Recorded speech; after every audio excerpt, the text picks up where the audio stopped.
గురువారెడ్డి గారు అల్లుడు, మీరు ఎక్కడ కలిశారు? Dr. Adarsh is Guruvareddy's son. Him and me are 2010లో అట్లా నాకు ఆదర్శ్ సిస్టర్ అంటే కావ్య, మీ అందరికి లిటిల్ సోల్జర్స్ అని తెలుసు. ఓకే, సో అక్కడి నుంచి నాకు ఎవరిని గెస్ట్ చేయండి. రోబోటిక్ సర్జరీ వచ్చిన తర్వాత రోబోటిక్ అసిస్టెడ్ సర్జరీ, ఇప్పుడు దీంతో ఫలితాలు ఏ రకంగా మెరుగవుతున్నాయి? రోబోటిక్స్ లో అడ్వాంటేజ్ ఏంటంటే ఈ బోన్ కార్టిలేజ్ ఇవి ఫెయిల్ కాకుండా ఎట్లా ఆపరేషన్ చేయించుకోవాలి ఒకటి.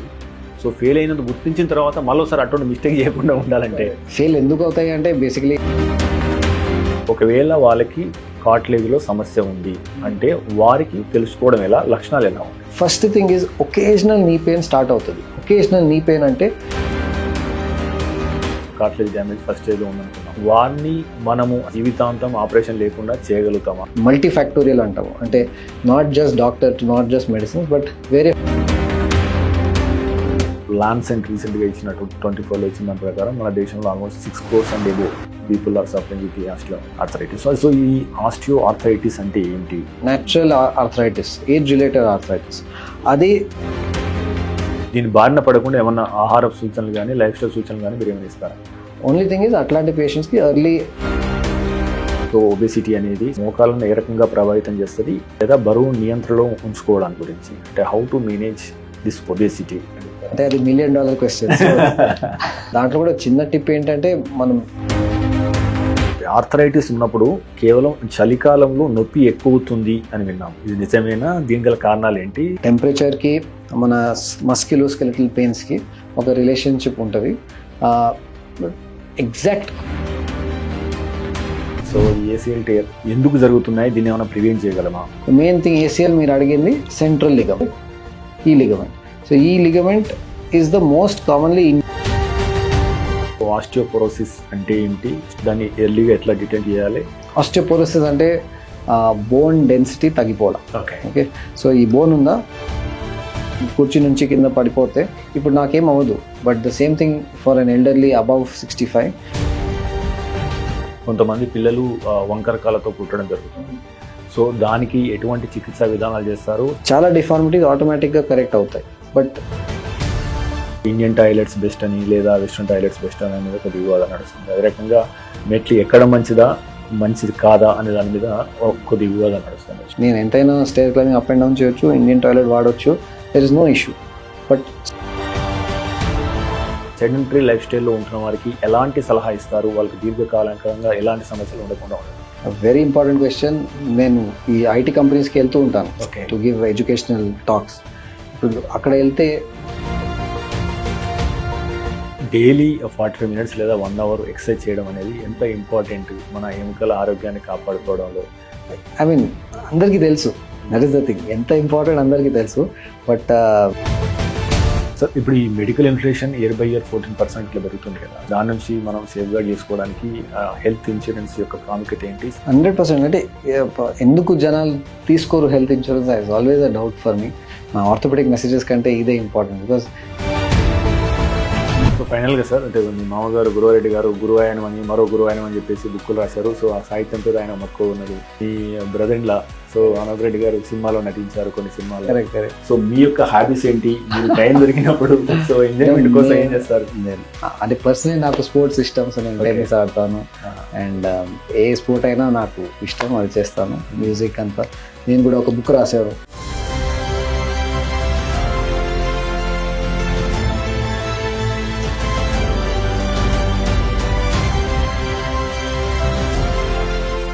Hi viewers, the most credible health YouTube channel MedPlus1 టీవీకి స్వాగతం. తెలుగులో విశ్వసనీయమైన ఆరోగ్య సమాచారాన్ని అందించాలనే లక్ష్యంతో మనం MedPlus1 టీవీని స్థాపించడం జరిగింది. అంతేకాకుండా మనకు యూకేలో యుఎస్లో ఉన్న డాక్టర్స్తో పాటు మనకు తెలుగులో మాట్లాడగలిగే దేశవ్యాప్తంగా ఉన్న టాప్ డాక్టర్స్ మీకు పరిచయం చేస్తూ వస్తున్నాం.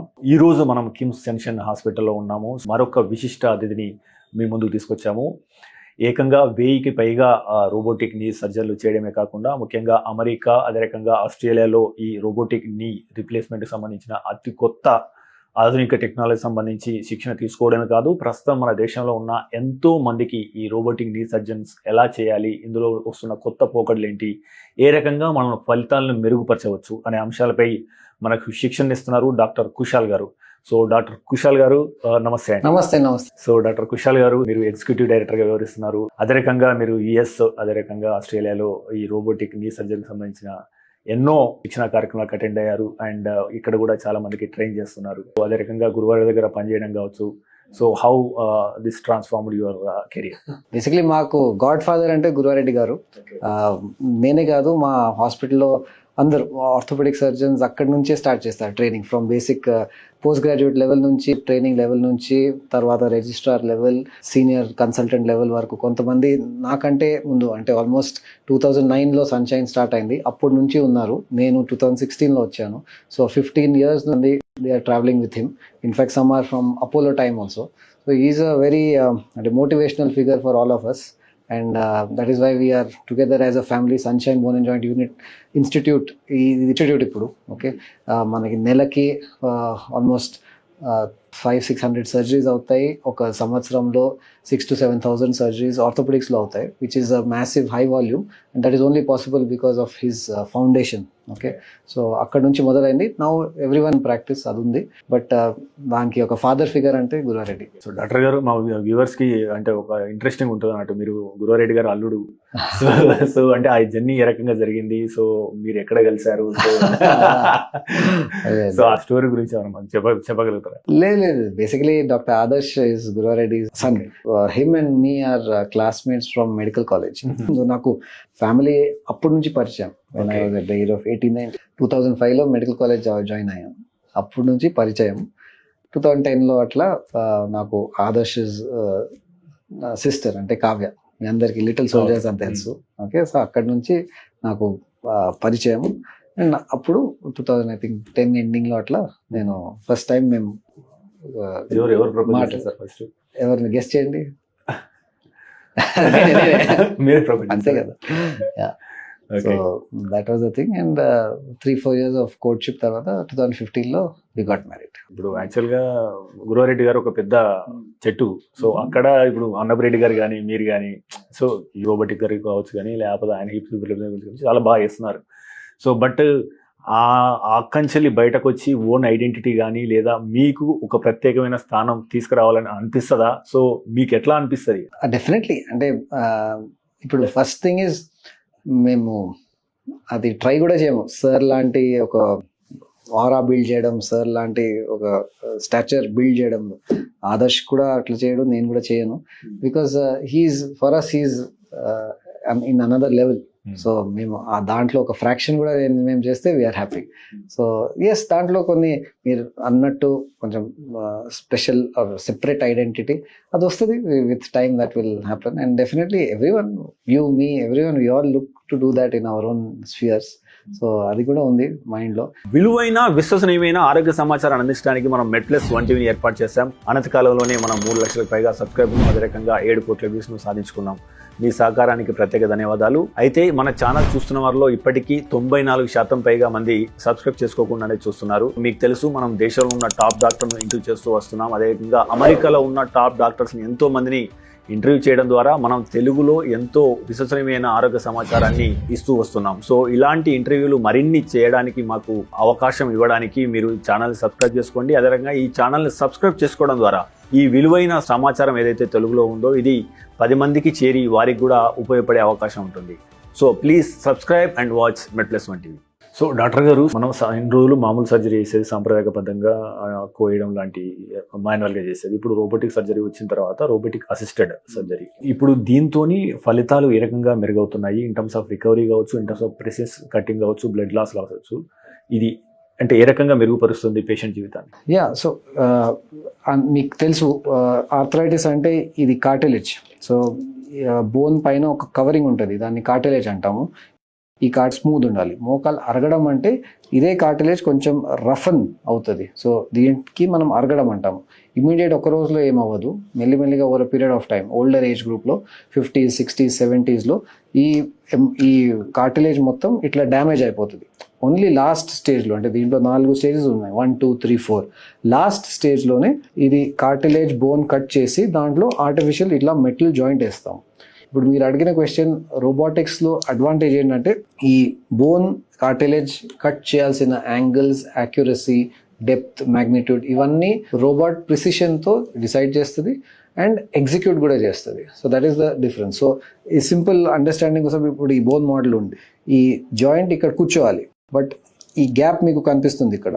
సో ఇట్లాంటి గ్యాప్స్ రోబోటిక్లో రావు, ప్రిసిషన్ సర్జరీ అంటాము. సో పర్ఫెక్ట్ షేప్ మ్యాచింగ్ అంటాం ఫీమర్, అంటే ఆ ఇంప్లాంట్ పర్ఫెక్ట్గా వెళ్ళి కూర్చుంటుంది బోన్ పైన.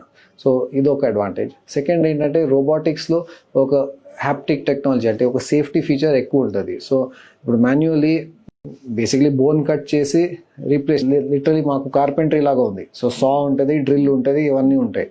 సో సాతో కట్ చేయాలంటే ఆ సా ఇటు అటు ఎక్కడైనా వెళ్ళొచ్చు. సో ఈ పక్కన లిగమెంట్స్ కూడా కట్ అవ్వచ్చు, ఓకే, ఎక్స్ట్రా బోన్ కూడా కట్ అవ్వచ్చు. సో రోబోట్ అసిస్టెన్స్తో మెయిన్ అడ్వాంటేజ్ సేఫ్టీ. సో ఒక బౌండరీ ఇన్ స్పేస్ తయారు చేస్తుంది, హ్యాప్టిక్ బౌండరీ అంటాం దాన్ని. ఆ బౌండరీ క్రాస్ అవ్వదు. సో ఓవరాల్ పేషెంట్కి ఒక సేఫ్టీ ఫీచర్ ఎక్కువ ఉంటుంది.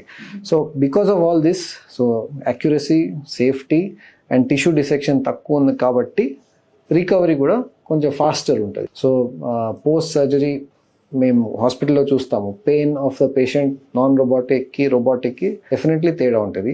బెల్టింగ్ ఎంత తొందరగా మనం బెండింగ్ చేయగలుగుతాము అది కూడా రోబోటిక్స్లో ఫాస్టర్ ఉంటుంది.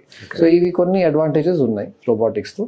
బట్ నీ రిప్లేస్మెంట్ సర్జరీలో కంపల్సరీ రోబోటికే చేయాలా అని ఆన్సర్ ఇస్ నో, అట్లేం లేదు. నీ రిప్లేస్మెంట్ ఒక successful surgery even without robotic technology. Technology is just the additional feature which has come about ఈ లాస్ట్ రీసెంట్ 5-6 yearsలో పాపులరైజ్ అయింది. Still long way to go, but definitely 1 step above the regular. So doctor గారు, మీరు ఈ cartilage గురించి మీరు మీ బ్లాగ్లో కూడా రాశారు కదా. సో కార్ట్లేజ్ అనేది ఏ రకంగా తక్కువ అవుతుంది, ఇలా ఏ రకంగా డ్యామేజ్ అవుతుంది, దీన్ని మనం ముందుగా గుర్తించడం ఎలా, ఆ లక్షణాలు ఏ రకంగా ఉంటాయి, మనం ప్రారంభంలో గుర్తించడం ద్వారా ఏ రకంగా ప్రివెంట్ చేయొచ్చు, ఆపరేషన్ దాకా వెళ్లకుండా మనం కాపాడుకోవడం ఎలా? సో అది చాలా important question. Actually operation only ఒక 10% పేషెంట్స్లో మనం చేస్తున్నాం, బట్ ఈ నీ ప్రాబ్లం చాలా మందికి ఉంది. ఇది మోస్ట్ ఇంపార్టెంట్ ఏంటంటే ఐడెంటిఫికేషన్. సో మనకి ఇది ప్రాబ్లం స్టార్ట్ అయింది, ఇది అక్నాలెడ్జ్ చేసి అది మనం దానికోసం హెల్ప్ తీసుకోవడం ఇస్ ద ఫస్ట్ థింగ్. ఎందుకంటే నేను చెప్పిన ఇప్పుడే 4 stages ఉన్నాయి, 1, 2, 3, 4. ఇప్పుడు ఫస్ట్ స్టేజ్లోనే మనకి ఒక ఐడియా వస్తే ఆ స్టేజ్లోనే మనం డాక్టర్ దగ్గరికి వెళ్తే కరెక్టివ్ మెజర్స్ మనం తీసుకోవచ్చు. It's as simple as this. Reversal మధ్య అవ్వదు. సో స్టేజ్ 1 నుంచి స్టేజ్ 2, స్టేజ్ 2 నుంచి స్టేజ్ 3 ప్రోగ్రెషన్ అవుతుంది. రివర్సల్ 3 నుంచి 2, 2 నుంచి 1 మళ్ళీ రివర్స్ అవ్వదు. సో ఇమాజిన్ మీరు లేట్ స్టేజ్కి వస్తే, కొంతమంది డైరెక్ట్ 4th స్టేజ్కే వస్తారు, డైరెక్ట్ ఆపరేషన్ స్టేజ్కే వస్తారు మా దగ్గరికి. అంటే they have had the problem for 5-10 years, అలానే భరించి కుంటుతూ వస్తారు. ఆపరేషన్ తప్పించి వేరే ఉండదు, అంతే కదా. ఆ టైంలో ఆప్షన్ లేదు మనకి. బట్ ఎర్లీ స్టేజ్లో వస్తే చాలా టెక్నిక్స్ ఉన్నాయి. So exercises that constitutes about 70% of our treatment. Proper exercises మేము మా డిపార్ట్మెంట్లో మంచి టీం ఉంది మా దగ్గర, వాళ్ళు నేర్పించిన ఎక్సర్సైజెస్ ఇంట్లో చేస్తే నథింగ్ లైక్ ఇట్.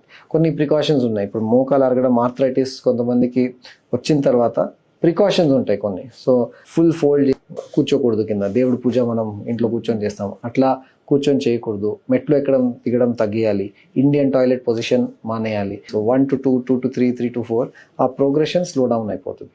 సో ఇవన్నీ ఎలా తెలుసుకుంటారు? ప్రాపర్ టైమ్లీ ట్రీట్మెంట్ తీసుకుంటే ఇవన్నీ స్టార్ట్ చేయొచ్చు. ఇది స్టార్ట్ చేస్తే ప్రోగ్రెషన్ ఆఫ్ డిజీజ్ ఆపొచ్చు.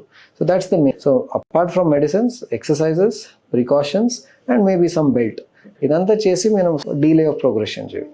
అండ్ దెన్ లాస్ట్ స్టేజ్లో డెఫినెట్లీ ఆపరేషన్. ఒకవేళ వాళ్ళకి కార్ట్లేజ్లో సమస్య ఉంది అంటే వారికి తెలుసుకోవడం ఎలా, లక్షణాలు ఎలా ఉంటాయి? Correct. So first thing is occasional knee pain start అవుతుంది. ఒకేజనల్ నీ పెయిన్ అంటే నార్మల్ స్టాండింగ్ వాకింగ్లో రాదు, బట్ ప్రొలాంగ్డ్, సపోజ్ 1/2 hour మీరు ఇంట్లో వంట చేసిన తర్వాత ఒక పెయిన్ స్టార్ట్ అవుతుంది. టిపికలీ మనం ఇప్పుడు 2 legs ఇలా ఉంటాయి కదా, ఇది సపోజ్ రైట్ లెగ్, ఇన్నర్ సైడ్లో ఆఫ్ రైట్ లెగ్ ఇక్కడ స్టార్ట్ అవుతుంది ఆ పెయిన్. ఇప్పుడు ఎక్కువ అవుతుంది స్టేర్ క్లైంబింగ్లో, స్టెప్స్ ఎక్కినప్పుడు, దిగినప్పుడు, లేకపోతే చైర్ నుంచి ఎక్కేటప్పుడు, దిగేటప్పుడు, ఈ స్పెసిఫిక్ ఇన్స్టెన్సెస్లో అపార్ట్ ఫ్రమ్ అంటే excess long standing, long walking, ఈ 2 పొజిషన్స్లో ఆ పెయిన్ ఎక్కువ ఎక్స్పీరియన్స్ అవుతాం. సో ఇది ఇనిషియల్ క్లూజ్ మీరు అడిగారు కదా, సో అదొకటి. సెకండ్ ఏంటంటే ఇప్పుడు సపోజ్ అదే పెయిన్ ఫస్ట్ హాఫ్ అన్ అవర్లో వచ్చే వాళ్ళని పెయిన్ ఇప్పుడు మెల్లిమెల్లిగా 15 minutes 10 minutesలోనే వచ్చేస్తుందంటే that means it is progressing. So అది కూడా మనం నోటీస్ చేయాలి. ఫ్రీక్వెన్సీ పెరుగుతుందా, మ్యాగ్నిట్యూడ్ పెరుగుతుందా, ఇంటెన్సిటీ. సపోజ్ మీరు నన్ను అడిగితే అవుట్ ఆఫ్ 10 3 ఉంది, ఒక 6 months తర్వాత 3 నుంచి 6 out of 10కి వెళ్ళిందంటే ఎస్ దట్ ఈస్ మ్యాగ్నిట్యూడ్ పెరుగుతుంది, ఫ్రీక్వెన్సీ పెరుగుతుంది. సో ఈ first couple of months couple of ఫేజెస్లో 2-3 phases ఇట్లా పెరుగుతుంది ప్రాబ్లం. అసలు ఆఫ్టర్ దాట్ అయితే షేపే మార్చుకుని అంటే మన మోకాలు ఉన్నాయి కదా స్ట్రైట్ ఉండాలి. సో సపోజ్ బెండ్ వచ్చేస్తే inward bend or outward bend, bow legs అంటాము, అట్లాంటి అవుట్ ఆఫ్ షేప్ డిఫార్మిటీ అంటాం దాన్ని, అది వచ్చేస్తే డెఫినెట్లీ ఇంకొక క్లూ. సో ఇవన్నీ క్లూస్ ఉన్నాయి. సో పేషెంట్స్కి ఐడియా వచ్చేస్తే దే కెన్ నోటీస్ ఇట్. అంటే మనం సాధారణంగా వాళ్ళు 1 stage వచ్చినారు అనుకున్నాం, కార్టిలేజ్ డ్యామేజ్ ఫస్ట్ స్టేజ్లో ఉందనుకున్నాం, వారిని మనము అంటే జీవితాంతం ఆపరేషన్ లేకుండా చేయగలుగుతామా? What extent we can? అట్లేం లేదు, ఒకసారి స్టార్ట్ అవుతే కంపల్సరీ కావాలి అట్లేం లేదు. ఓకే, చాలా మంది రెగ్యులర్గా డెడికేట్గా సిన్సియారిటీ ఎంత ఉంది దాన్ని బట్టి ఈ సక్సెస్ ఉంటుంది. ఓకే, కొంతమంది రెగ్యులర్గా వస్తారు మా దగ్గరికి, 3 monthsకి పిలిచి వస్తారు. అలాంటి పేషెంట్స్కి చాలా బెనిఫిట్ ఉండేది, ఎందుకంటే వాళ్ళు నాట్ ఓన్లీ ఫాలో అప్స్, వాళ్ళు ఇన్స్ట్రక్షన్స్ అన్ని ఫాలో చేస్తారు. సో పాజ్ అయిపోతుంది అక్కడ. Okay, if not pause at least delay of progression. So at the age of 65 వస్తే, ఫస్ట్ సెకండ్ స్టేజ్లో వస్తే మనం అది పోస్ట్పోన్ చేయొచ్చు. It's not needed that compulsory ఏం లేదు. But having said that definitely ఆపొచ్చా అంటే అట్లా కూడా కాదు. ఇది ఒక మల్టీ ఫ్యాక్టోరియల్ అంటాము, అంటే not just doctor, not just medicines, but వేరే ఫ్యాక్టర్స్ చాలా ఉంటాయి. Familial tendency, genetic tendency, weight, obesity, previous history of injury, ఇవన్నీ ఫ్యాక్టర్స్ చాలా ఉంటాయి. ఇవన్నీ ఉంటే ఆ ప్రోగ్రెషన్ ఫాస్టర్ అవుతాయి. మీరు తీసుకునే అదే మందులు, అదే నాణ్యమైన మందులు, కానీ సగం ధరకే. అవును, మెడ్ప్లస్ బ్రాండ్స్ పై 50 to 80% తగ్గింది. డాక్టర్ గారు, మనం ఆస్టియో ఆర్థరైటిస్ విషయానికి వద్దాము. సో లాన్సెంట్ రీసెంట్గా ఇచ్చినట్టు 24లో ఇచ్చిన దాని ప్రకారం మన దేశంలో almost 6 crores and above people are suffering with osteoarthritis. ఈ ఆస్టియో ఆర్థరైటిస్ అంటే ఏమిటి, ఇది ఎందుకు వస్తుంది? ముఖ్యంగా మన తెలుగు రాష్ట్రాల ప్రజలకు మనం దీని బారిన పడకుండా మీరు ఎలాంటి సలహాలు ఇస్తారు? అదే, సో ఆర్థరైటిస్ అంటే ఈ అరగడం. సో ఈ కార్టిలేజ్ లేయర్ డ్యామేజ్ అవుతే దాన్ని అరగడం అంటాం. ఇప్పుడు మీరు అడిగినది ఆస్టియో ఆర్థరైటిస్ అంటే that is age related natural arthritis, age related arthritis.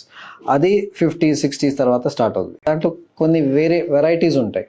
అంటే ఏంటి, రుమటాయిడ్ ఆర్థరైటిస్ మీరు విని ఉంటారు. రుమటాయిడ్ ఆర్థరైటిస్ అంటే కీలవాతం.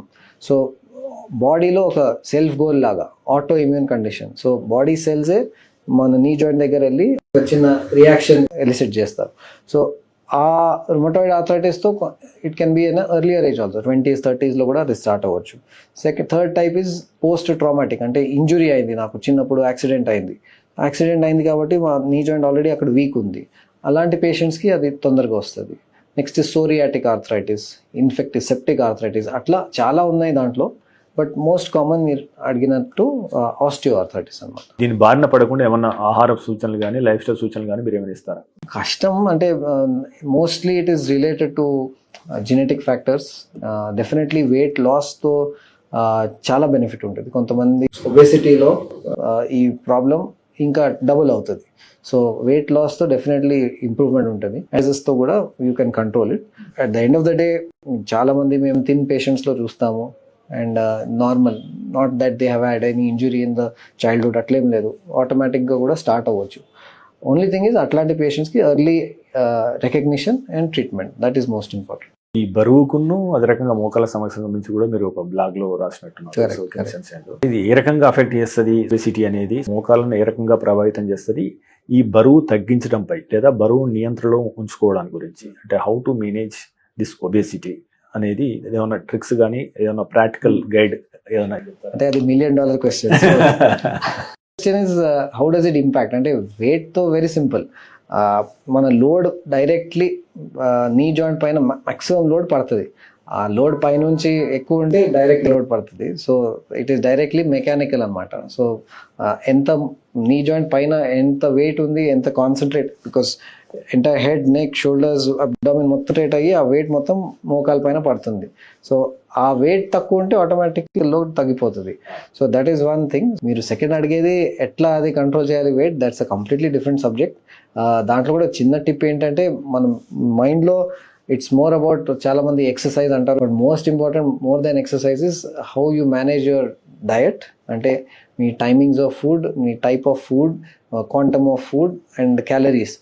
1 minute చెప్పడం కష్టం, but it needs a proper understanding. ప్రతి పేషెంట్కి ఏం సూట్ అవుతుంది, ఎట్లాంటి డయట్ సూట్ అవుతుంది, ఎట్లాంటి ప్లాన్ చేసుకోవాలి, it's individualised. So that is, but there are many ways to lose the weight and very simple ways are also there. అది ప్రతి పేషెంట్, ప్రతి పర్సన్ చూసుకొని దే హ్యావ్ టు అడాప్ట్. మీరు తీసుకునే అదే మందులు, అదే నాణ్యమైన మందులు, కానీ సగం ధరకే. అవును, మెడ్ ప్లస్ బ్రాండ్స్ పై 50 to 80% తగ్గింపు. సో డాక్టర్ గారు, సాధారణంగా ఇప్పుడు ఆర్థరైటిస్ ఉన్నప్పుడు కేవలం చలికాలంలో నొప్పి ఎక్కువ అవుతుంది అని విన్నాం. ఇది నిజమేనా? దీని గల కారణాలు ఏంటి? మనం ఉపశమనం కోసం ఏం చేస్తే బాగుంటుంది? యా, ఉంది, డెఫినెట్లీ ఆ రిలేషన్షిప్ ఉంది. టెంపరేచర్కి మన మస్క్యులోస్కెలిటల్ పెయిన్స్కి ఒక రిలేషన్షిప్ ఉంటుంది. ఎగ్జాక్ట్ కాజ్ ఇంకా ఎవరికి తెలియదు, but there are some hypothesis. So one is, ఇప్పుడు చలికాలంలో బయట అంటే it's cold outside, so body మనం వాట్ హ్యాపన్స్ ఇన్సైడ్ ఈజ్ ఒక జాయింట్ ఫ్లూయిడ్ ఉంటుంది. ఆ జాయింట్ ఫ్లూయిడ్ కొంచెం థిక్నెస్ పెరిగిపోతుంది. ఆ థిక్నెస్ పెరిగిపోతుంది కాబట్టి ఆ లూబ్రికేషన్ అంత పర్ఫెక్ట్గా అవ్వదు. So then that is the reason why especially early morning ఒక స్టిఫ్నెస్ లాంటి, పెయిన్ లాంటి సెన్సేషన్ ఉంటుంది. As you use the joints then it becomes okay. So viscosity ఒకటి, సో సైనోవిల్ ఫ్లూయిడ్ విస్కాసిటీ అంటాము. సెకండ్ థింగ్ ఇస్, నైట్ టైంలో మనం ఒకే పొజిషన్లో పెడతాము. Day time we're moving, no problem. Night టైంలో ఒకటే పొజిషన్, సో ఆ ఫ్లూయిడ్ కూడా స్టాగ్నేట్ అయిపోతుంది. So by the time morning happens, ఆ పెయిన్ పెరిగిపోతుంది. సాధారణంగా ఇప్పుడు మనకు చాలా మంది క్రీడాకారులు కానీ బయట ఆడుకోవడం వెళ్ళినప్పుడు కానీ ఏసీఎల్ టైర్స్ ఎక్కువ జరుగుతున్నాయి. ఈ ఏసీఎల్ టైర్ ఎందుకు జరుగుతున్నాయి? దీన్ని ఏమైనా ప్రివెంట్ చేయగలమా? ఏసీఎల్ టైర్ జరిగిన తర్వాత తిరిగి ఆ క్రీడాకారుడు తిరిగి అదే రకంగా అదే శక్తితో ఆడగలగడా? ఏం చేస్తే బాగుంటుంది? So what are the most advanced treatments available right now? ACL అంటే ఫస్ట్ థింగ్ ఇస్, ఏసీఎల్ అంటే యాంటీరియర్ క్రూషియేట్ లిగమెంట్. మీరు అడిగిన క్వశ్చన్, థై బోన్కి కనెక్షన్స్ని మనం లిగమెంట్స్ అంటాం. ఎనీ 2 బోన్స్కి మధ్యలో ఒక కనెక్టింగ్ బ్యాండ్ అంటే లిగమెంట్. సో ఇటువైపు ఒకటి ఉంటుంది, ఇటువైపు ఒకటి ఉంటుంది, వెనకాల ఒకటి ఉంటుంది. బట్ మెయిన్ థింగ్ ఏసీఎల్ మీరు అడిగింది సెంట్రల్ లిగమెంట్, ఈ లిగమెంట్. సో ఈ ligament is the most commonly injured ligament in the నీ. ఓకే, అది స్పోర్టింగ్ అంటే అథ్లీట్స్లో అవ్వచ్చు అండ్ యాక్సిడెంట్స్లో కూడా అది అవ్వచ్చు. ఎట్లా అవుతుంది అంటే బేసికలీ డైరెక్ట్ మనకి నీలో ఒక ట్విస్టింగ్ ఫోర్స్ వస్తే, యూ కెన్ ఇమాజిన్ ఇలా ట్విస్టింగ్ ఫోర్స్ వస్తే ఆ డైరెక్ట్ ఇంపాక్ట్ లిగమెంట్లో, ఆ స్ట్రెయిన్ లిగమెంట్లో ఫీల్ అవుతుంది.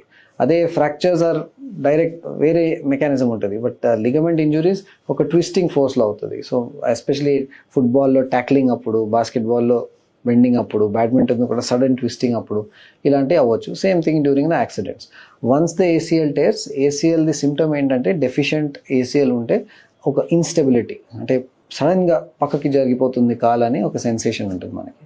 సో మనకి నార్మల్సీ ఉండదు, ఎస్పెషలీ అథ్లీట్స్కి స్టెబిలిటీ ఉండదు. ఓకే, అండ్ దేర్ ఫోర్ ఈ లిగమెంట్ రీకన్స్ట్రక్ట్ చేసి పెట్టుకోవాలి. లిగమెంట్ రీకన్స్ట్రక్షన్లో బ్యూటీ ఏంటంటే ఇది ఓపెన్ సర్జరీ కాదు. లోపల నేను యాక్సెస్ చేయాలంటే పైన నుంచి 10 centimeters కట్ చేసి ఓపెన్ చేసి, ఎస్పెషల్లీ నీ రీప్లేస్మెంట్లో ఇంత సైజ్ ఇంప్లాంట్ లోపల వెళ్ళాలంటే మీరు మొత్తం జాయింట్ ఓపెన్ చేసి పెట్టాలి. But arthroscopy is the way to do ligament surgery. అంటే చిన్న చిన్న హోల్స్ పెట్టి లోపల కెమెరాస్ వేసి, ఆ కెమెరాస్తో మేము చేస్తాము, special instruments and camera. Arthroscopy అంటాం దీన్ని. జనాలకి జనరలీ ల్యాప్రోస్కోపీ అంటే తెలిసి ఉంటుంది, అబ్డామిన్లో చేస్తే. సేమ్ థింగ్ జాయింట్స్లో చేస్తే దాన్ని ఆర్థ్రోస్కోపీ అంటాము. Good thing about knee joint is it is అమెనబుల్ for many arthroscopic procedures. దాంట్లో ఏసీఎల్ అండ్ ఈ మెనిస్కస్, ఇది మెనిస్కస్ వైట్ కలర్ది, ఏసీఎల్ ప్రొసీజర్స్ మనం ఆర్థ్రోస్కోపీలో చేస్తాం. So this is the advancement over the last 15-20 years అదే అయింది. దాంట్లో గుడ్ థింగ్ ఏంటంటే బికాస్ చిన్న చిన్న హోల్స్లో నుంచి మనం చేస్తున్నాము, ఆ స్కారింగ్ టిష్యూ తక్కువ ఉంటుంది. So ability to go back to sports బాగానే ఉంటుంది. నేను ఒకసారి ఈ సర్జరీ చేసిన తర్వాత ఆల్మోస్ట్ 80-90% పేషెంట్స్ మళ్ళీ స్పోర్టింగ్ యాక్టివిటీకి వెళ్ళొచ్చు. మిగతా వాళ్ళైతే they will become normal. But athlete అంటే అథ్లీట్కి కొంచెం హై లెవెల్ ఆఫ్ యాక్టివిటీ అవసరం. ఆ హై లెవెల్ యాక్టివిటీ కూడా చేసుకోగలుగుతారు, but after a period of 1 year. So అంత టైం పడుతుంది.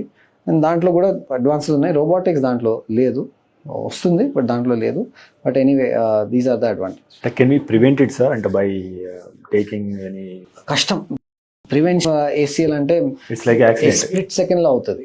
సో అంత మీరు ఎంతైనా చేసుకుని all athletes know what is ACL. So all of them want to avoid an ACL injury, but it happens because ఆ split సెకండ్లో ఏ ఫోర్స్లో మన ఒపోనెంట్ వచ్చి ఎట్లా ట్యాకిల్ చేస్తాం అవన్నీ మనకి it's impossible for us to know. So almost impossible. Yes, కొంచెం మసిల్ రీహాబ్తో ఎలాగో అథ్లీట్స్కి అలవాటు ఉంటుంది, బట్ మసిల్ రీహాబ్తో స్ట్రెంథనింగ్తో డెఫినెట్లీ కొంచెం chances of ACL will go down. So doctor గారు ఇంకో టాపిక్ ఆస్టియోపోరోసిస్ అంటున్నాయి కదా. సో ఆస్టియోపోరోసిస్ అంటే ఏమిటి, దాన్ని ఎర్లీగా ఎట్లా డిటెక్ట్ చేయాలి, అదే రకంగా what are the screening methods right now available? Yeah, so osteoporosis అంటే బోన్ డెన్సిటీ తగ్గిపోవడం. ఓకే. ఓకే, సో ఈ బోన్ ఉందా, ఈ బోన్లో ఇక్కడ చిన్న చిన్న పోర్స్ ఉంటాయి. సో ఈ బోన్ స్ట్రెంత్ ఈ మోడల్లో మీకు కనిపిస్తుంది అది. Okay, so you can see here the small pores. Okay, so density అంటే bone how many small bone pieces are there which make up this. So దీంట్లో మధ్యలో గ్యాప్స్ పెరిగిపోతే ఓకే దాన్ని అంటాము bone density reduction. So this reduction of bone density is nothing but osteoporosis. ఇప్పుడు osteoporosis is common in the elderly age group. Okay, ఫీమేల్స్లో menopause తర్వాత, okay, and మేల్స్లో కూడా 60s 70s తర్వాత ఇది కామన్. ఎందుకంటే by that time it's an ageing process. Okay, so bone density gets slowly reduced and that is why the danger of osteoporosis is fractures. So simple fall, ఇప్పుడు నేను కుర్చీ నుంచి కింద పడిపోతే ఇప్పుడు నాకేం అవ్వదు, but the same thing for an elderly above 65 if there is osteoporosis ఇక్కడ ఫ్రాక్చర్ అయిపోతుంది. ఎందుకంటే ఆ లోడ్ బోన్ తీసుకోదు and wrist fractures, hip fractures అట్లాంటి పేషెంట్స్లో చాలా common. So how to diagnose మీరు అడిగారు. హౌ టు డయాగ్నోస్ అంటే one thing is bone density testing. So BMD అని ఉంటారు, బోన్ మినరల్ డెన్సిటీ. ఒక స్పెసిఫిక్ స్కాన్ ఉంటుంది, డెక్సా స్కాన్ అని, ఆ స్కాన్తో అవుతుంది. ఎక్స్రేస్లో రెగ్యులర్ ఎక్స్రేస్ మనకు ఒక ఐడియా వస్తుంది. ఫైనల్ పర్ఫెక్ట్ డయాగ్నోసిస్ చేయాలంటే ఈ స్కాన్ చేసుకోవాలి. అండ్ ప్రివెంటివ్ మెజర్స్ కూడా ఉన్నాయి. So diet which is rich in calcium, vitamin D అదొకటి. But those are not established. ఆస్టియోపోరోసిస్కి అది రివర్స్ చేయలేదు. For that you have to consult the orthopaedic surgeon. Specific medications ఉంటాయి. ఎందుకంటే ఆస్టియోపోరోసిస్ మనం లేబుల్ చేసిన తర్వాత already it is advanced. Bone density reduction అంటే ఆస్టియోపీనియా. ఆస్టియోపీనియా అంటే స్లైట్లీ నార్మల్ బోన్ కంటే వీకర్ బోన్. ఆ స్టేజ్లో okay other things can work out, but once osteoporosis sets in and you cannot change it or reverse it just by diet. Right now, how we are using in our daily practice or surgery is, so this AI and 3D imaging technology. మీరు next 10 yearsలో ఇది ఏ రకంగా impact చేస్తుందని మీరు భావిస్తున్నారు? So what are the pipeline inventions right now? అంటే ఆర్థోపెడిక్స్లో specifically the biggest thing right now is still robotics. Okay, రోబోటిక్స్తోనే మాకు ఆల్రెడీ ఇట్స్ బిగ్ ఇన్నోవేషన్. దాంట్లోనే స్మాల్ ట్వీకింగ్, స్మాల్ అడ్వాన్సెస్ అవుతూనే ఉంటాయి. ఆ రోబోట్స్లో yes AI tools are used, but as a surgeon నాకు ఇమీడియట్ ఏఐలో ఇది కావాలంటే అది రాదు. In other applications we are using. ఇప్పుడు సర్జరీలో ఇంకా మనం అది యూజ్ చేయట్లేదు, బట్ వస్తుంది, అది కూడా వస్తుంది డెఫినెట్లీ. మా రీసెర్చ్ కోసం, మా రీడింగ్స్ కోసం దాంట్లో ఏఐలో అకాడమిక్స్లో చాలా అడ్వాన్సెస్ వచ్చాయి. బట్ చేసేటప్పుడు especially robotics is the newest advancement. Beyond that we are still waiting, and that robotics లోనే ఫైన్ ట్యూనింగ్ అవుతుంది. ఇప్పుడు సన్షన్ కిమ్స్ లో పిల్లలకు సంబంధించి పీడియాట్రిక్ ఆర్థోపెడిక్స్ లో ఎటువంటి సబ్ స్పెషాలిటీగా డెవలప్ చేస్తున్నారు దాన్ని? ముఖ్యంగా కొంతమంది పిల్లలు వంకరకాలతో పుట్టడం జరుగుతుంది, దానికి ఎటువంటి చికిత్సా విధానాలు చేస్తారు? సో అలా ఎక్కడైనా రాష్ట్రంలో పుట్టిన వారు ఉంటే ఆ తల్లిదండ్రులకు మీరు ఇచ్చే సలహా ఏమిటి? బేసిక్ చాలా అడ్వాన్స్ అయిపోయింది ఆల్రెడీ పీడియాట్రిక్ ఆర్థోపెడిక్స్. మీరు చెప్పిన correct statement. It's separate sub speciality. ఇప్పుడు నేను ఎట్లా నీ జాయింట్ ప్రాక్టీస్ ప్రైమరీలీ చేస్తాను, బట్ అఫ్ కోర్స్ మిగతా అన్నీ చేస్తాను, but knee joint is my interest. అట్లనే ఆర్థోపెడిక్స్లో కొన్ని స్పైన్ సర్జన్స్ ఉంటారు, షోల్డర్ సర్జన్స్ ఉంటారు, అట్లనే పీడియాట్రిక్ స్పెషలిస్ట్స్ కొంతమంది ఉంటారు. పీడియాట్రిక్ ఆర్థోపెడిక్ సర్జన్స్ అంటాం దాన్ని. So paediatric orthopaedic surgeons are those that new born నుంచి 18 years వరకు మొత్తం స్పెక్ట్రమ్ కవర్ చేసి ఆ డిసీజెస్ ఆర్ ఆర్థోపెడిక్ కండిషన్స్ని ట్రీట్ చేస్తారు. ఇప్పుడు మీరు డిఫాట్ బర్త్ అదే అడిగారు. చాలా డిఫార్మిటీస్ ఆటోమేటిక్గా కరెక్ట్ అవుతాయి, బట్ కొన్ని అవ్వవు. So early detection at the time of birth paediatrician themselves అంటే గైనకాలజిస్ట్, పీడియాట్రిషియన్ ఆ టీమ్ నుంచి మీకు ఆల్రెడీ ఒక గైడెన్స్ వచ్చేస్తుంది that yes there is something wrong in the formation of the limbs. So already వాళ్ళు చెప్తారు పీడియాట్రిక్ ఆర్థోపెడిక్ సర్జన్ దగ్గర వెళ్ళి ఆ కరెక్ట్ మెజర్ తీసుకోవాలని. But early detection, early cure చేస్తే ఆల్మోస్ట్ 100% ట్రీట్మెంట్ సక్సెస్ ఉంటుంది. ఎందుకంటే చిల్డ్రన్లో ఆ కెపాసిటీ టు హీల్ చాలా హై ఉంటుంది. సో టైమ్లీ ట్రీట్మెంట్ తీసుకుంటే definitely you can do. Like for example CTEV అని ఉంటుంది. ఓకే, సో క్లబ్ ఫుట్ అంటాము కామన్ టర్మినాలజీలో. ప్లాస్టరింగ్ టెక్నిఫుల్గా వచ్చాయి, సో అది స్ట్రైటన్ చేయొచ్చు. డిడిహెచ్ అని ఇంకొకటి ఉంది. అవన్నీ కూడా ఇమీడియట్ టైమ్లీ ట్రీట్మెంట్స్తో 100% సక్సెస్ ఉంటుంది. Nothing to worry. ఓకే, అంటే ఎర్లీ డిటెన్షన్ చేసి ఎర్లీగా హాస్పిటల్ తీసుకురావడం ఉత్తమం అంటారా? ఏ వయసులో చేస్తారు సాధారణంగా పుట్టుక? అది డిపెండ్స్ సార్. కొన్ని మనం soft tissue surgeries, Boney surgery అట్లా డిఫరెంట్ ఉంటాయి. కొన్ని సర్జరీస్ డీలే చేయాలి, అంటే at the age of skeletal maturity 15-18 తర్వాత చేస్తేనే బెటర్. బట్ కొన్ని సర్జరీస్ ఎర్లీగా, సో ఈవెన్ విదిన్ 2 months చేస్తాం. బట్ ఆ differentiation depends on the condition, అది చేయాలి. బట్ ఆ డిసిజన్ పేరెంట్స్ మా పీడియాట్రిక్ ఆర్థోపెడిక్ సర్జన్తో కలిసి చేయాలి. అండ్ దట్ అట్లీస్ట్ ఆ ఇన్ఫర్మేషన్ తొందరగా తీసుకోవాలి లైఫ్లో. సర్జరీ ఎప్పుడైనా అవ్వచ్చు, but the diagnosis and the plan should be fixed. So doctor గారు, మనం యాక్చువల్గా చేసే ఎక్సర్సైజ్లకు సంబంధించి కొన్ని రకాల అంటే వివాదాలు నడుస్తున్నాయి. కొంతమంది అనేది ఇండియన్ టాయిలెట్స్ బెస్ట్ అని, లేదా వెస్ట్రన్ టాయిలెట్స్ బెస్ట్ అని మీద కొద్ది వివాదాలు నడుస్తుంది. అదే రకంగా మెట్లు ఎక్కడం మంచిది కాదా అనే దాని మీద కొద్ది వివాదాలు నడుస్తున్నాయి. సో దీన్ని మీరు మాతో చెప్పగలరా? విచ్ ఈస్ బెస్ట్ అండ్ మోకాళ్ళకు ఇబ్బంది కలిగించే వ్యాయామాలు ఏంటి, ఎవరు దేనికి దూరంగా ఉండాలి, ఎవరు ఏం చేయాలి? ఆర్థరైటిస్ ఒకసారి వచ్చిన తర్వాత ఎస్ కొన్ని లిమిటేషన్స్ ఉంటాయి. బట్ ఇప్పుడు నేనున్నాను, ఐఎమ్ 37, నాకు ఇప్పుడు దాకా టచ్ వుడ్ నీ పెయిన్స్ ఏం స్టార్ట్ అవ్వలేదు. So I don't need to worry. నేను ఎంతైనా stair climbing up and down చేయొచ్చు, ఇండియన్ టాయిలెట్ వాడవచ్చు, there is no issue. But slowly with time as you get into second half of life, అప్పుడు ఆ knee pain start అవుతే ఆ time నుంచి you should take the precautions. చిన్నప్పుడు అట్లనే same thing about athletes. ఇప్పుడు sporting injuries, sports అథ్లీట్స్లో ఒక tendency ఉంటుంది to develop this cartilage damage. But will you stop N athlete from playing in childhood just because ఫ్యూచర్లో ఏదో అట్లేం లేదు. So at that time no restrictions, but as you pick it up and that problem is diagnosed, akkad nunchi precautions తీసుకోవాలి. yes, and you are right, Indian toilet position లో, stair climbing లో knee joint లో forces చాలా ఎక్కువ అయిపోతాయి. So అదే same cartilage break down చూపించాను కదా, that will be much more if these positions are in place.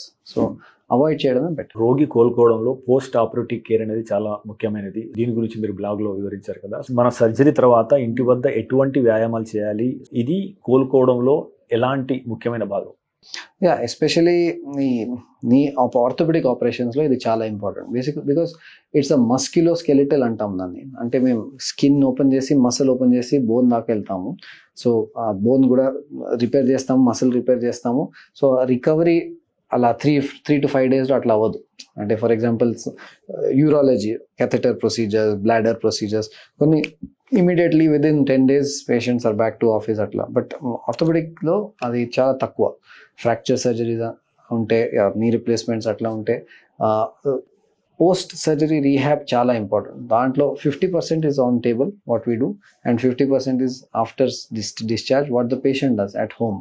So అది చాలా ఇంపార్టెంట్. ఇన్ఫ్యాక్ట్ మేము నీ రిప్లేస్మెంట్ తర్వాత ఫిజియోథెరపిస్ట్ని ఇంటికి పంపిస్తాం, వాళ్ళు హైదరాబాద్ లోకల్స్ ఉంటే. సో బికాస్ ఆ మోటివేషన్తో, ఆ పుష్తోనే ఫైనల్ రిజల్ట్ వస్తుంది. That is the main importance of post surgical rehab. ఇవి ఎందుకు ఫెయిల్ అవుతాయి సాధారణంగా? అంటే ఇవి ఫెయిల్ కాకుండా ఎట్లా ఆపరేషన్ చేయించుకోవాలి ఒకటి.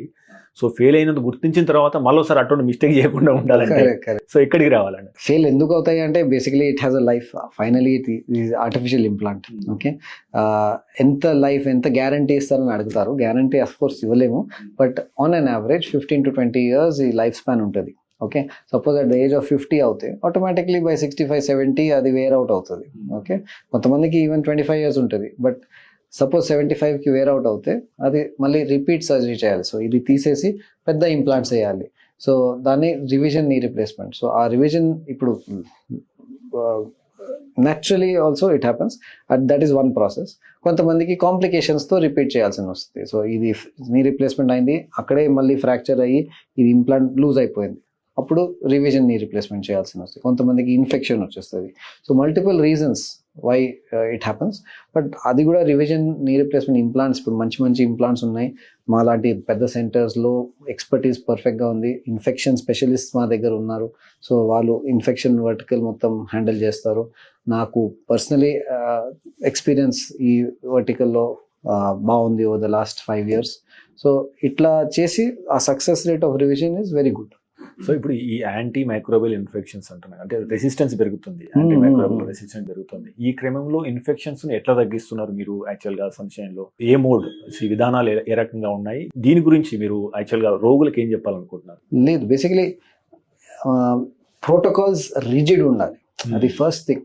సో ఒక సర్జరీ చేయాలంటే దాని వెనకాల అట్లీస్ట్ 100 steps కరెక్ట్గా చేయాలి మనం. ఆ 100 steps అంటే థియేటర్లో, ఆపరేషన్ థియేటర్లో క్లీనింగ్ ప్రోటోకాల్స్ నుంచి, గ్లవ్స్ ప్రోటోకాల్స్ నుంచి, హ్యాండ్ హైజీన్ అంటాము, అవన్నీ ప్రోటోకాల్స్ నుంచి, ఫుట్వేర్ నుంచి, అవన్నీ చాలా రిజిడ్గా ఉండాలి. ఆ దాంట్లో మేము బాగానే చేస్తున్నాం. ఓకే, సో అందుకని మా infection rate almost 0. It cannot be 0, but almost less than 1% ఉంటే దట్స్ అ గుడ్ సైన్. మా దగ్గర అట్లనే ఉంది. సో బికాస్ మా ప్రోటోకాల్స్ రిజిడ్ ఉన్నాయి, ఫిక్స్డ్ ఉన్నాయి, అండ్ దాన్ని మేము కంట్రోల్ చేస్తున్నాం, మానిటర్ చేస్తూ ఉంటాము. So that is most important. So patients కూడా సరే నీ రీప్లేస్మెంట్, ఎస్పెషలీ ఇప్పుడు కార్పొరేట్ హాస్పిటల్లో కొంచెం ఎక్స్పెన్సివ్ సర్జరీ ఉంది, నో డౌట్ అబౌట్ ఇట్. అదే మాకు సగం కాస్ట్లో వస్తుంది కదా బయట అని అడుగుతారు. బట్ మాకు తెలీదు ఏ సెంటర్లో ఎలాంటి ప్రోటోకాల్స్ ఉండి, ఎలాంటి ఇన్ఫెక్షన్ ప్రివెన్షన్ మెజర్స్ ఉండి అక్కడ చేస్తున్నారు, అది we cannot say. So you have to trust the center where the work is more professional and more perfectly audited and monitored. So doctor గారు, మనం హైదరాబాద్లో ఆల్మోస్ట్ ఒక 7-8 లక్షల మంది ఐటీ ఉద్యోగులు ఉన్నారు. ఎక్కువ మంది సెడెంటరీ లైఫ్ స్టైల్లో ఉంటున్నారు. బికాస్ ఆఫ్ రాంగ్ పోస్చర్ వాళ్ళకి కొన్ని ఇబ్బందులు వస్తున్నాయి. మీరు సెడెంటరీ లైఫ్ స్టైల్లో ఉంటున్న వారికి ఎలాంటి సలహా ఇస్తారు? వాళ్ళకి దీర్ఘకాలికంగా ఎలాంటి సమస్యలు ఉండకుండా ఉండడానికి? Very important question. నేను ఈ ఐటీ కంపెనీస్కి వెళ్తూ ఉంటాను టు గివ్ ఎడ్యుకేషనల్ టాక్స్. ఇప్పుడు అక్కడ వెళ్తే సపోజ్ 2 types, సీనియర్ సిటిజన్స్ గ్రూప్స్తో కూడా మాట్లాడతాను, ప్లస్ ఐటీ క్రౌడ్తో కూడా మాట్లాడతాను. అప్పుడప్పుడు క్వశ్చన్ అడుగుతాను, ఈ 45 minutes అయినా మీరు ఎక్సర్సైజెస్ ఏమైనా చేస్తారా చేయరా అంటే, అట్లీస్ట్ ఆ సీనియర్ సిటిజన్స్లో ఒక 60% ఎస్ అంటారు. ఇక్కడైతే ఆల్మోస్ట్ 6% కూడా ఎస్ అన్నారు ఐటీ క్రౌడ్లో. Because they are so busy with the work, awareness లేదు, మోటివేషన్ లేదు, టైం లేదు.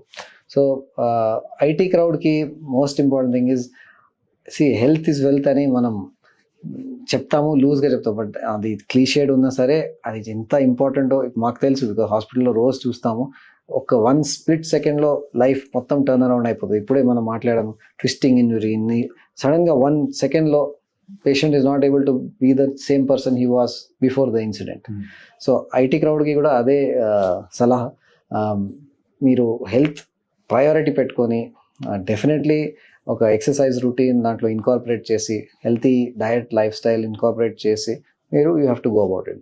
కొన్ని టిప్స్ మీరు అడిగారు. బేసికలీ మనం ఎప్పుడు work from home culture, especially ఆఫీస్కి వెళ్తే జనరలీ బాగానే ఉంటుంది setup, but work from home కల్చర్లో బెడ్లో పడుకొని పనిచేయడం, సోఫాలో కూర్చొని పనిచేయడం, దీంతో మల్టిపుల్ ఇష్యూస్ వస్తాయి. సో మెయిన్ థింగ్ ఈజ్ మన బ్యాక్ స్ట్రైట్ ఉండాలి, వెనకాల సపోర్ట్ ఉండాలి, అండ్ ఇరెక్ట్ స్పైన్తో మనం I level should be at top of the monitor. Shoulders ఇలా షగ్గింగ్ కాదు, డ్రూపింగ్ కాదు, న్యూట్రల్ ఉండాలి, అండ్ ఎల్బోస్ కూడా స్ట్రైట్ ఉండి, రిస్ట్ జాయింట్ కూడా స్ట్రైట్ ఉండాలి. ఇది ఒక న్యూట్రల్ పాస్చర్ అంటాము. ఈ న్యూట్రల్ పాస్చర్ ఉండి కింద లెగ్స్ దగ్గర కూడా ఒక 90 degrees అట్ నీ, and foot should be resting on the floor. ఈ 5-6 చేంజెస్ చేస్తే ఆటోమేటిక్లీ స్ట్రెయిన్ తగ్గిపోతుంది బాడీ పైన. And 30 minutes maximum at a stretch చేసిన తర్వాత 2-minute బ్రేక్, డెస్క్ నుంచి మీరు పక్కకి వెళ్ళి వాకింగ్ చేసి 2-minute బ్రేక్ తీసుకొని స్ట్రెచెస్ చేసి మళ్ళీ రావాలి. సో ఇప్పుడు మా ఆక్యుపేషన్ ఈజ్ అ లక్. అంటే మాకు మీతో మాట్లాడుతున్నాను, తర్వాత పేషెంట్స్ చూస్తాను, పేషెంట్స్ రూమ్ టు రూమ్ వెళ్తాము, రౌండ్స్కి వెళ్తాము, ఆపరేషన్స్ చేస్తాము. ఇవన్నిట్లో ఒక వెరైటీ ఉంది ప్రతి దాంట్లో. బట్ ఐటీ ప్రొఫెషనల్స్ అట్లా కాదు, 8 to 10 hours వాళ్ళు సిస్టమ్ ముందే ఉన్నారు. So the amount of strain felt by the neck, shoulders, back, spine, మొత్తం it's too much. So one thing is correct posture. Second thing is to build up the muscles, spine strengthening, shoulder, neck strengthening, అన్నీ ఉన్నాయి exercises. Only thing is you have to be motivated to do all that. Daily 45 minutes లేదా 1 hour exercise చేయడం అనేది ఎంత important మన ఎముకల ఆరోగ్యాన్ని కాపాడుకోవడంలో. So దాని పట్ల మీరు ఏమైనా అవగాహన కల్పించారు? ఐ మీన్ అందరికీ తెలుసు, దట్ ఈస్ ద థింగ్, ఎంత ఇంపార్టెంట్ అందరికీ తెలుసు. బట్ ఆ ఇంపార్టెన్స్ని మీరు థియరటికల్ నుంచి ప్రాక్టికల్లో కన్వర్ట్ చేయడానికి అక్కడే people lose the trick. So definitely ఇప్పుడు మేము కూడా ఎర్లీ మార్నింగ్ స్టార్ట్ చేస్తాం, 7 o'clock సర్జరీ స్టార్ట్ చేస్తాం. బట్ బిఫోర్ దాట్ ఒక సెషన్ ఏదో ఒకటి ఉండాలి. నేను పర్సనలీ నేను టెన్నిస్ ఆడతాను, జిమ్కి వెళ్తాను అట్లా. But at least 1/2 hour to 40 minutes day అది పెట్టుకోవాలి. లేకపోతే it is just abusing the body అంతే. బికాజ్ ఒక గిఫ్ట్ మనకి, health is a gift, greatest gift అది. So if you abuse that then there is no meaning. We are nothing without our health, అంతే కదా. Sir ఇప్పుడు ఈ medical inflation year by year 14% ఇట్లా పెరుగుతుంది కదా. సో అంటే దాని నుంచి మనం సేఫ్ గార్డ్ చేసుకోవడానికి హెల్త్ ఇన్సూరెన్స్ యొక్క ప్రాముఖ్యత ఏంటి? What is your opinion? 100%. అంటే ఎందుకు జనాలు తీసుకోరు health insurance? Is always a doubt for me. Especially మీరు the premiums are small, logic is right there. అంటే సడన్గా ఒక రోజు మీకు యాక్సిడెంటో లేకపోతే ఈ క్యాన్సర్ లాంటి ఎక్స్పెన్సివ్ ప్రాబ్లమ్స్ అవుతే సడన్లీ అవుట్ ఆఫ్ నోవేర్ వచ్చేస్తుంది. So if you are prepared for it any day better. So insurance అయితే మ్యాండేటరీ, మీరు కంపల్సరీ తీసుకోవాలి. I think that is one message. నా ఆర్థోపెడిక్ మెసేజెస్ కంటే ఇదే important. Because for you as a family sudden one moment of burden కంటే you are paying your insurances over a period of time and protection unte it's a big relief.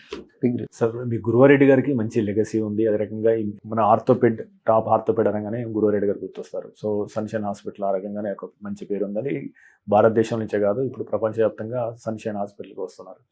So medical టూరిజంలో అంటే హైదరాబాదు విభాగంలో అంటే orthopaedic రంగంలో ఎట్లా నడుస్తున్నది కిమ్ సన్షైన్లో? Every month every year ఎట్లా numbers మారుతున్నాయి?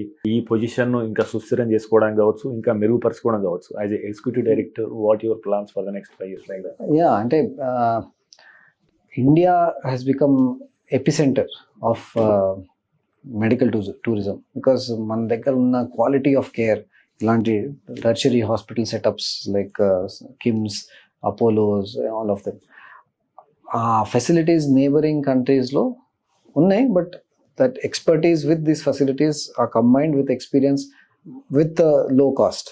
ఇప్పుడు ఇదే మనం నీ రిప్లేస్మెంట్ సర్జరీ ఉంది ఇండియాలో రఫ్లీ 2.5 lakhs అట్లా కాస్ట్ ఉంటే యూఎస్లో 10 times కాస్ట్ ఉంటుంది. సో 25 lakhs సింపుల్, అంతే కన్వర్జన్ ఉంది. సో ఇంత హై కాస్ట్, సరే అక్కడ ఇన్సూరెన్స్ ఉంటే పర్లేదు, బట్ చాలా మందికి అది అన్అఫోర్డబుల్గా అయిపోతుంది. So instead of travelling to that kind of countries, many people around ఇప్పుడు మిడిల్ ఈస్ట్ ఉన్న కంట్రీస్ లేకపోతే బంగ్లాదేశ్ లాంటి కంట్రీస్ నుంచి ఇండియాకి వస్తున్నారు. ఇండియాకి వచ్చి ఈ సర్జరీస్ చేస్తున్నారు and then they go back because the kind of quality care we are giving is top. Europe, యుఎస్లో ఎట్లా ఉంటుంది అట్లనే మన దగ్గర ఇప్పుడు క్యాచప్ అయిపోయింది. So maybe 20 years ago big difference between Indian and western health care systems. But ఇప్పుడు అట్లా కాదు. సో డెఫినెట్లీ గోయింగ్ ఫ్యూచర్ 5, 10, 15 yearsలో రీచ్ ఇంకా పెరిగిపోతుంది. మేము కూడా అక్కడ వెళ్ళి కొన్ని క్యాంప్స్ చేస్తాము, కొంచెం ట్రైనింగ్, సర్జన్ ట్రైనింగ్స్ అట్లా చేస్తున్నాం. మీరు అడిగారు ఎట్లా మీ ప్లాన్ ఏంటంటే, we go there, we do the training to those surgeons. So వాళ్ళకి ఒక కెపాసిటీ వస్తుంది and then anything beyond their scope then they will refer to our centres. అట్లా ఒక బెనిఫిట్ మోడల్ ఉంటుంది వాళ్ళకి కూడా. So that helps them. So research విషయంలో కిమ్ సన్షైన్ అంటే ఎక్కడ ఉంది? ఎవ్రీ మంత్ కానీ ఎవ్రీ ఇయర్ కానీ ఎన్ని రీసెర్చ్ పేపర్ పబ్లిష్ అవుతున్నాయి? మీ దృష్టి ఏ రకంగా ఉందా? అది కూడా దాంట్లో మా సన్షైన్ బోన్ అండ్ జాయింట్ ఇన్స్టిట్యూట్కి ఒక ప్రైడ్. అంటే మా రీసెర్చ్ హాస్పిటల్స్ చాలా ఉన్నాయి, మన చుట్టూ చాలా ఉన్నాయి, బట్ మాకు ఒక research angle or research strength మిగతా వాళ్ళకంటే ఎక్కువ ఉంది. బికాస్ ఓరియంటేషన్ కూడా బాగానే ఉంది towards the research.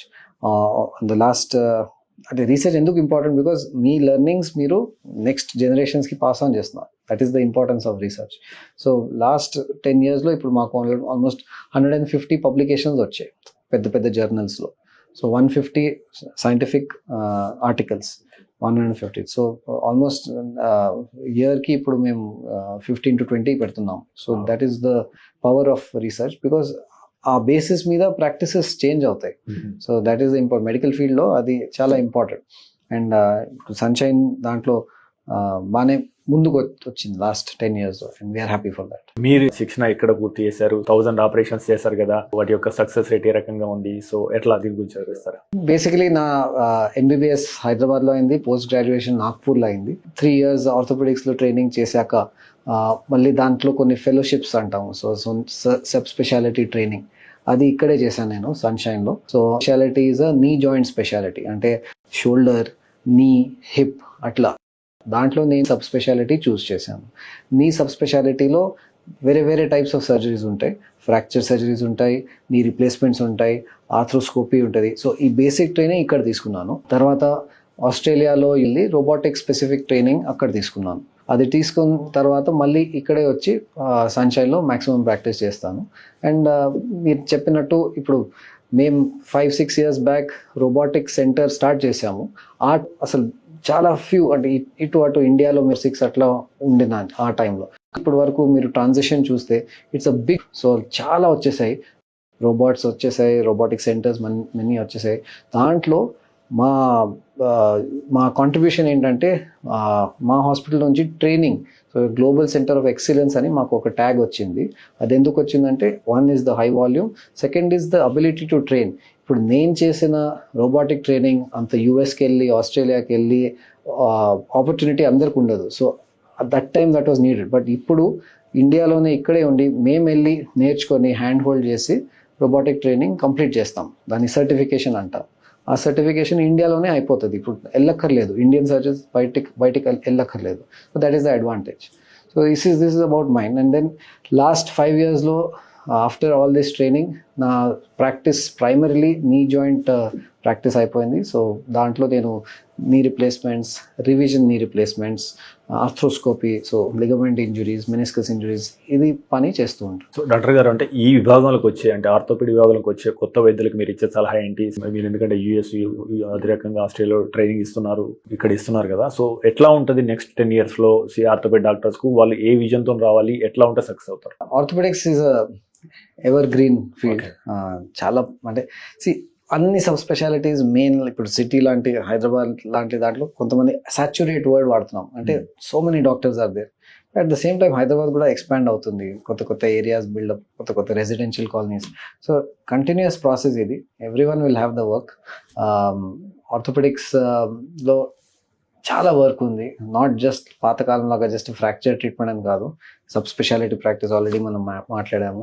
So tremendous scope ఉంది, ట్రెమెండస్ వర్క్ ఉంది, న్యూవర్ టెక్నిక్స్ ఉన్నాయి, న్యూవర్ టెక్నాలజీస్ వస్తున్నాయి. So it's a very growing field. So definitely I would anyone wants to do it as a junior doctor, నేను ఎస్ఏ అంటాను.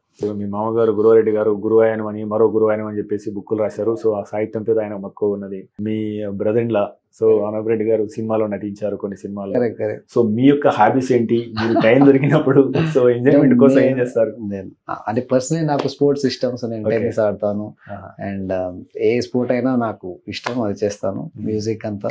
నేను కూడా ఒక బుక్ రాశాను, ఇది లాస్ట్ 6 months ఈ బుక్ పైన పనిచేసి ఇది చేసాం. బేసికలీ పెరిప్రోస్థెటిక్ జాయింట్ ఇన్ఫెక్షన్స్ అని ఒక బుక్ అనమాట. So joint infection, joint knee replacement తర్వాత వచ్చిన ఇన్ఫెక్షన్స్ గురించి ఇది బుక్. సో లాస్ట్ 6 monthsలో నేను ప్లస్ నా కాలీగ్ డాక్టర్ మృణాల్ అని ఇద్దరు కలిసి ఇది రాసాము. సో అట్లాంటి చాలా ఉన్నాయి. అంటే టెన్నిస్ ఆడము, బుక్ రాయడం, ఇంకేమైనా చేస్తారా సార్ యాక్చువల్గా? అంటే వరల్డ్ టూర్స్ కానీ? అదే అందరికీ ఇష్టం కదా, వెకేషన్, టూరింగ్, ట్రెక్కింగ్ ఇష్టం నాకు, మ్యూజిక్ ఇష్టం, మూవీస్ అందరికి. బట్ స్పెసిఫిక్లీ అయితే sports, maybe trekking and music. ఇప్పుడు అయితే యువతకు కొద్దిగా అంటే ప్రెషర్ ఉన్నది మానసికంగా, అంటే ఎందుకంటే పీర్తోని పోటీ కావచ్చు, లేకపోతే ఆధునిక జీవితం కావచ్చు, ఎకనామిక్స్ మిగతా కావచ్చు.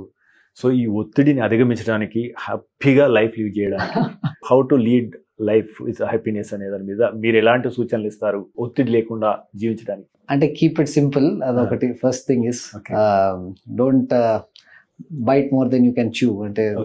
Just don't aim for something and where you are capable of something less. Find your expertise and focus on that particular expertise.